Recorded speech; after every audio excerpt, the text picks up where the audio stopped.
Hello friends, नमस्कार। स्वागत है मेरे channel the edu and easy and basic learning for all the age groups. आज मैं अपने चैनल के सेल्फ हेल्प मोटिवेशन वाले सेक्शन में एक नया टॉपिक लेके आई हूँ, simple ways to make people respect you immediately. ये टॉपिक इसलिए मैंने लाया है कि कई दफ़ा हमारे day to day daily life में प्रोफेशनली पर्सनली जो रिस्पेक्ट हम चाहते हैं हमारे कलीग्स या रिलेटिव्स या रिलेशनशिप में पार्टनर से जो रिस्पेक्ट हम चाहते हैं, कभी कभी हमें ऐसा लगता है कि हमें नहीं मिल पा रहा है, या इतना भी करने के बाद भी वो रिस्पेक्ट जो हम चाहते हैं सामने वाला हमें नहीं दे पा रहा है। तो ऐसी कुछ चीज़ें हैं, छोटी छोटी कुछ हैबिट्स हैं जो अगर हम अपने लाइफ में अगर थोड़ा सा चेंज करें तो जो रिस्पेक्ट हम सामने वाले से चाह रहे हैं वो हमें मिलना चालू हो सकता है। तो आइए चलिए देखते हैं कि क्या क्या चीज़ें हैं जो हमें बदलाव करने की ज़रूरत है हमारे डे टू डे लाइफ में। पहली चीज़ है, be the last to speak. इसका मतलब ये हुआ कि आप सामने वाले से जब बात करें, आप अपने ही अगर बोले जाएं, हर चीज़ अपने ही अगर बोलते जाए, तो जो ज़्यादा बोलता है उस वैसे इंसान को कभी भी सम्मान जो है सामने वाले से मिलता नहीं है। तो अगर आप किसी से भी बात कर रहे हैं तो पेशेंटली आप सामने वाले की बात सुनें, उनको समझिए, उसके बाद आप लास्ट में बोलें, जिससे क्या होगा कि सामने वाला को भी लगेगा कि हाँ, आप उसकी बात को ध्यान से सुन रहे हैं। उसकी नज़रों में आपका जो सम्मान है उस हिसाब से बढ़ेगा कि हाँ, अगला कम से कम बात सुन के उसके बाद अपना ओपिनियन देता है। तो always be the last to speak. आप पहले चीज़ों को सुनिए, समझिए, देन आंसर कीजिए। ये आप पर्सनल लेवल पे भी कर सकते हैं, प्रोफेशनली भी कर सकते हैं, बट आपको you have to be a good listener. अगर जो इंसान गुड लिसनर नहीं बन सकता वो कुछ भी नहीं कर सकता। तो बेटर है कि आप चीज़ों को पहले समझें और फिर बात करें। नेक्स्ट है, be able to laugh at yourself. दूसरों का मजाक बनाना, दूसरों के बारे में गॉसिपिंग करना, ये कभी भी अच्छी चीज़ नहीं हो सकती। और जो इंसान ऐसा करता है उसको कभी भी कहीं पे भी रिस्पेक्ट नहीं मिलता। लोग उससे दूर ही रहते हैं कि इसको अगर कुछ बोलो तो ये जाके सबको बोलेगा या गॉसिप करेगा। तो पहली चीज़ तो आप दूसरों का मजाक ना उड़ाएं।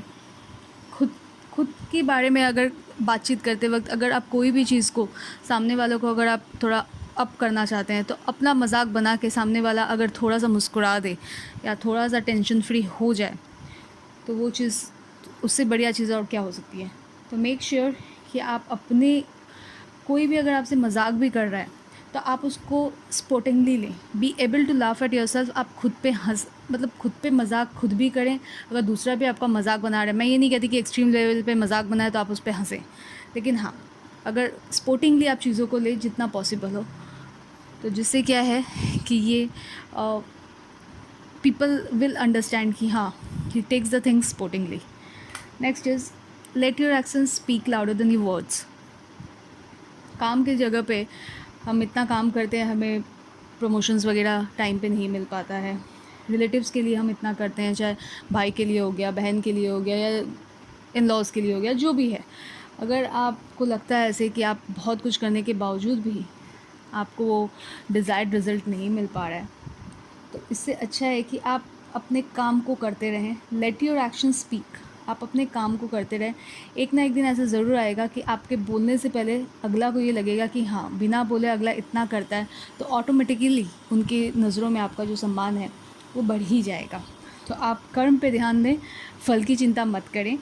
तो मेक श्योर आपकी काम बात करें। काम इन द सेंस हर तरफ मैं बोल रही हूँ, प्रोफेशनली भी, पर्सनली भी। नेक्स्ट इज, से what you mean, be honest. हम लोग कई दफ़ा कॉर्पोरेट वर्ल्ड में डिप्लोमेटिकली बातचीत करते हैं, डिप्लोमेटिक होने की कोशिश करते हैं, लेकिन पर्सनल लेवल पे या अपार्ट फ्रॉम जहाँ पे आपको डिप्लोमेटिक होना है वहाँ आप होएं, लेकिन इसके अलावा अगर हर टाइम अगर आप डिप्लोमेटिकली चलेंगे तो ये चीज़ अच्छी नहीं है। आप अगर किसी को कुछ कमिटमेंट कर रहे हो, अगर आप किसी को कुछ सजेशन दे रहे हो, तो मेक श्योर आप वही सजेशन दें जो आप मीन कर रहे हो। वैसा कोई कुछ भी मत बोलें या कुछ भी ना करें कि आप बोल एक रहे हो, कथनी और करनी में फ़र्क नहीं आना चाहिए। आप जो बोल रहे हो उसको आप प्रॉपरली मीन करो। तो से what you mean, be honest. Honestly आप अपने सजेशंस, ओपिनियंस उसको रखें आप। Next is, see the good in everything and everyone. Positive people जहाँ पे भी जाता है वहाँ पे अपना एक अलग ही ऑरा वो फैलाता है। अगर आप खुद नेगेटिव हैं, अगर आप खुद ही नेगेटिव बातें करें हर वक्त आप अगर डाउन ही रहे, नेगेटिव बातें करें, तो अगला जो है आपको टेक मतलब सीरियसली नहीं लेगा। तो अगर आप हर चीज़ में अच्छाई देके पॉजिटिव रहें, पॉजिटिव बातें करें, हर किसी के बारे में पॉजिटिव सोचें, अपने बारे में भी सोचें, सिचुएशंस के बारे में भी सोचें, तो ये आपके लिए एक एडवांटेज हो सकता है। Next is give respect to other people, treat others how you want to be treated. Obviously आप यूजुअली ऐसा होता है, अपने से नीचे लोग जो होते हैं, चाहे वो कोई भी हो, हमारा पियून हो सकता है, हमारा लिफ्टमैन हो सकता है, हमारे घर पे जो मेड है वो हो सकती हैं। मैंने बहुत लोगों को ऐसा देखा है जो उनके साथ गलत व्यवहार करते हैं या गलत तरीके से उनको ट्रीट करते हैं, लेकिन ये गलत चीज़ है। आप खुद जैसे वो भी इंसान है, आप जैसे खुद ट्रीट होना चाहते हैं सामने वाले से, आप वैसे दूसरों को भी ट्रीट करें। अगर आपको लिफ्टमैन अगर आपके ऑफिस में इंटर करते हुए अगर आपको गुड मॉर्निंग करता है, एटलीस्ट आप अगर गुड मॉर्निंग नहीं भी बोले, आप एक हल्की से स्माइल करके उसको नॉट भी कर दें, तो भी वो एक सम्मान ही कहलाएगा। तो ये छोटी छोटी चीज़ें जो हैं, अगर आप अपने डेली बेसिस पे, डेली लाइफ पे अगर इनकॉर्पोरेट करें, तो you can go a long वे।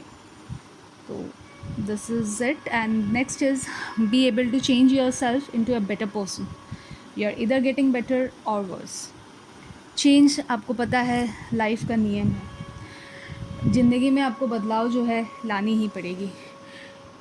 आप डेली बेसिस पे ऐसे कुछ ना कुछ करते रहें जिससे आप एक बेटर पर्सन बने। चाहे आप रीडिंग करें, चाहे आप जिम जॉइन करें, चाहे आप सेल्फ हेल्प की किताबें पढ़ें, या फिर आप नई कुछ स्किल्स वगैरह अपने लाइफ में लाएं। जैसे ही आप अपने लाइफ में कुछ चेंजेस लाएंगे, आप चाहेंगे कि आपके आसपास वालों के लाइफ में भी आप उसको थोड़ा सा इनकॉर्पोरेट करें। तो या तो इससे क्या होगा कि आपके आसपास वाले भी थोड़ा मोटिवेटेड होंगे आपको देख के, तो इससे automatically they will start respecting you. Change अपने अंदर लाइए, या तो आप अच्छे इंसान बनेंगे या फिर आप गलत इंसान बनेंगे। अब गलत बनना है कि अच्छा बनना है, ये हमारे हाथ में होता है। So next is help others when they need help and ask for help when you need it. हम लोग कई दफ़ा हिचकिचाते हैं, अगर हमें किसी चीज़ की मदद चाहिए होती है, मॉनेटरी भी हो सकता है, एडवाइस भी लेनी हो सकती है। कई दफ़ा ऐसा लगता है कि हमें सामने वाले से बात करनी चाहिए। जब भी आपको कोई भी हेल्प की ज़रूरत हो, आप सामने वाले अपने फ्रेंड्स को फ़ोन कर सकते हैं, अपने रिलेटिव में किसी से भी बात कर सकते हैं। और simultaneously at the same time, अगर सामने वाले को आपकी हेल्प की ज़रूरत है, उस टाइम पे आपको उसके लिए प्रेजेंट रहना पड़ेगा। जब आप दूसरों के लिए खड़े होंगे, तभी दूसरे आपके लिए भी खड़े होंगे। तो ये चीज़, हेल्प जो चीज़ है, ये आपको जो है हमें करनी चाहिए। तो help others and also ask for help. Last but not the least, learn to say no. No एक बहुत बड़ा शब्द है। हर चीज़ के लिए हामी करना, हर चीज़ के लिए आप वहाँ पे प्रेजेंट रहना, ये आपको लोग जो है आपको टेकन फॉर ग्रांटेड लेना स्टार्ट कर देते हैं। तो अगर लोगों को ये लगेगा कि ये हमेशा अवेलेबल है, वेला ही है, जब भी जो भी काम बोलो ये कर देता है, जिससे क्या है कि आपका सम्मान थोड़ा सा डगमगाने लगता है। जहाँ पे ज़रूरत है वहाँ पे आपको नो बोलना आना चाहिए। जब आप नो बोलेंगे, जब आप अपने स्टैंडर्ड पे, जब आप अपने प्रिंसिपल्स पे स्टिक रहेंगे, then automatically people will start respecting you. So ये छोटी छोटी कुछ चीज़ें हैं जो डेली बेसिस पे अगर आप अपने लाइफ पे इनकॉर्पोरेट करें, परिवर्तन लाएं, तो you will start getting respect from other people. So this is it for today's topic. Thank you so much for watching the video. और अगर आपको पसंद आए ना आए, आप ज़रूर कमेंट करें, लाइक करें, शेयर करें, and do subscribe my channel for all kind of topics. Thank you so much.